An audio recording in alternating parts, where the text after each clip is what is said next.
Now I'd like to introduce Huon Hoogstegger. It gives me great pleasure to introduce Huon. He's the founder and CEO of Smart Commercial Solar.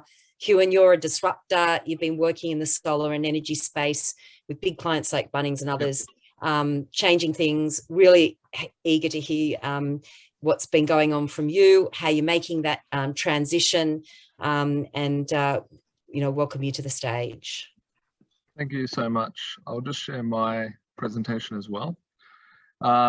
Being precincts and infrastructure, my focus is really taking solar for granted, but the importance of transport to the sharing economy and the foundations of renewable grids and what's affecting us right now.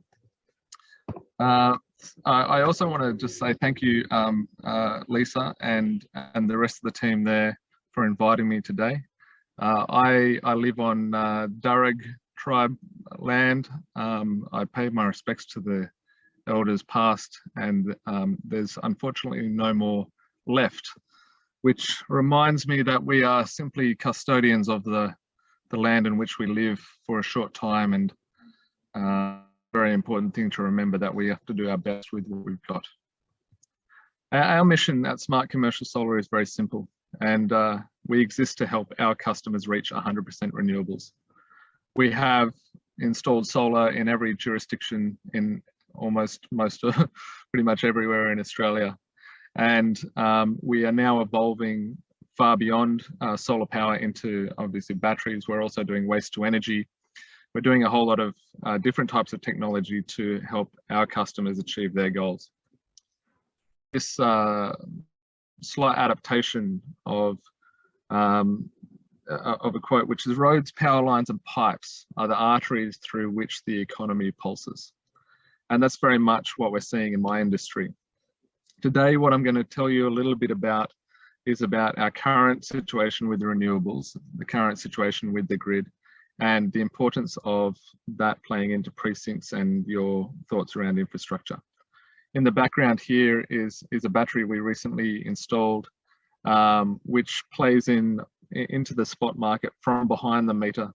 It provides the factory in which it's installed with 100% of its power. It allows us to operate off grid. It allows it to charge from the grid and discharge back into the grid for spot market and FCAS plays. In the background, you'll see photos of our work.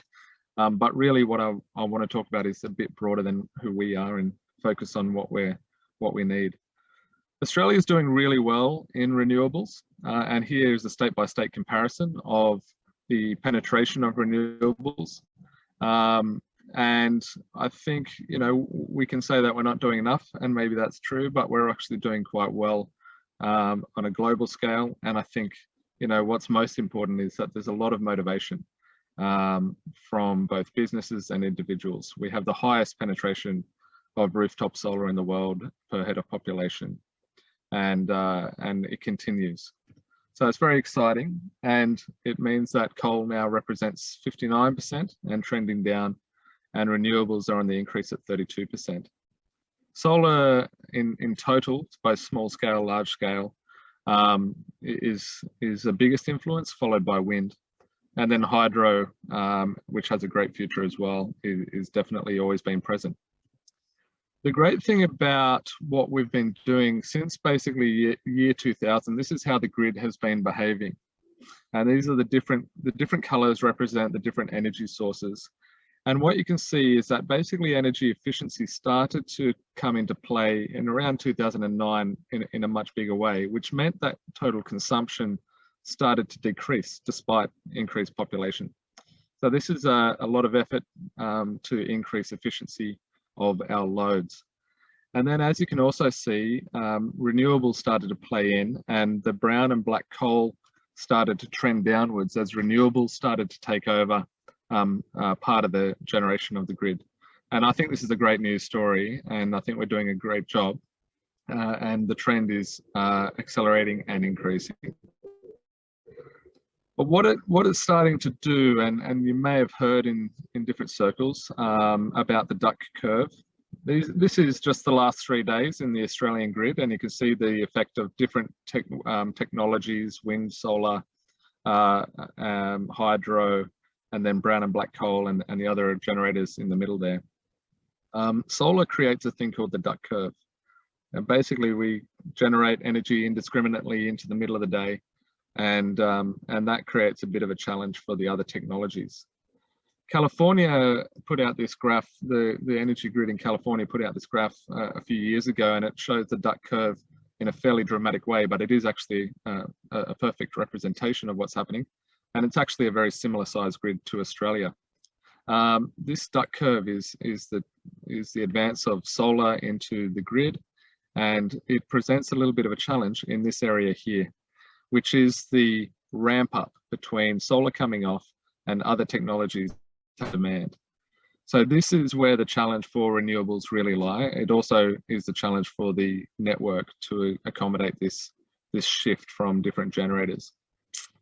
It also represents the greatest opportunity for new technologies such as batteries. The current situation of the grid is basically, well, it's changing because of that duck curve.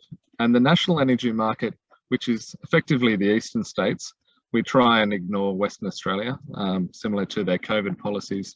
They sort of act as a bit of an island and just do their own thing, and that's fine. But in the eastern states, we have the national energy market, which is a massive network of poles and wires transporting electricity throughout the states, providing those consumers with energy and coming from various generators. And the great thing is that the states came together and they came up with a renewable energy zone plan, a plan to distribute vast amounts of renewable energy throughout that network. The network is really the most important part of all of this, because if we can't transport the electricity from one place to another, then there's really no point. But the national energy market as a whole is sort of being questioned, because is it actually a national energy market? When we have prices of a negative $1,000, this is a real event that happened not too long ago. In Victoria, they were actually paying people, large consumers, to take energy. And yet in New South Wales and Queensland, we're charging people to use that energy. And what it represents actually is that we have a transport issue. Where the energy is being generated cheaply is not going to the places where it could be sold to the consumers at the time. So I would question whether or not our national energy market, or the NEM, is working as it should. And what it actually results in is issues for people like me and other generators, and ultimately the consumer has to pay for it. Because unfortunately, cheap energy is being generated in solar farms and not being able to be distributed. That results in higher increased costs to the consumer over time. And this is the cost of wholesale energy on the market in different states over time, and the trend is definitely upwards. Even though renewables are actually bringing down the cost of electricity, the grid constraints, and these are just some headlines that I pulled randomly off the net, basically grid constraints are meaning that we have issues with the amount of renewables coming in, simply because we can't transport it from the place where it's being generated to the place where it's being used quickly enough. And this was a really great graph to show how much curtailment. I have a friend who owns a solar farm up in Queensland. It's 300 megawatts, basically $300 million or $400 million worth of investment went in there. They are restricted to generating at 50% of their capacity. Now, that obviously is going to increase their costs. It's going to lower their return on investment, and it's going to affect the cost that we all pay. They could be generating super cheap energy into our market, but it's simply not able to be transported. And this is basically where infrastructure comes into play. Localized microgrids, virtual power plants, and designing these developments for the sharing economy. And the way I mean, this is the most basic picture I could find to describe the relationship. But at the moment, a microgrid, it's so important because what it allows is the most important bit is this ring here, which unites the various buildings, houses, factories to the various power sources.